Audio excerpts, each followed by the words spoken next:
வணக்கம். சூழ்நிலைகளை உடலால் மனதால் கையாள இயலாத நிலைக்கு நாங்கள் செல்லும்போது அதனை பிரச்சனை என்று சொல்லுகின்றோம். பொதுவாக நாங்கள் பிரச்சனைகளை 3 வகைகளில் எதிர்கொள்கின்றோம். 1. தப்பித்தல். இது உடனடியான இயல்பான ஒரு வழியாக இருக்கின்றது. அர்ஜுனனும் யுத்தத்திலிருந்து தப்புவதற்காக பல வழிகளை முயற்சி செய்தார். பொதுவாக மனிதர்கள் சூழ்நிலைகளிலிருந்து தப்புவதற்காக மதுப்பழக்கம், போதைப்பொருள் போன்றவற்றிலும் ஈடுபடுகின்றார்கள். இது சூழ்நிலைகளை இன்னும் மோசமாக்கும்.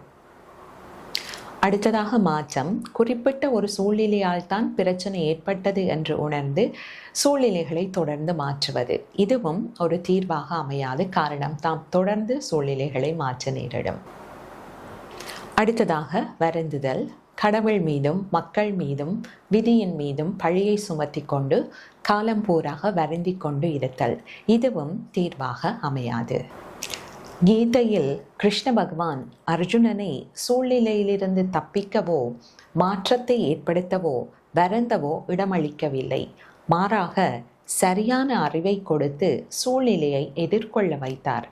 சரியான அறிவு ஏற்பட்டவுடன் மன சமநிலையோடு சூழ்நிலையை எதிர்கொண்டு இறுதியில் யுத்தத்தில் வெற்றி பெற்றார். நன்றி.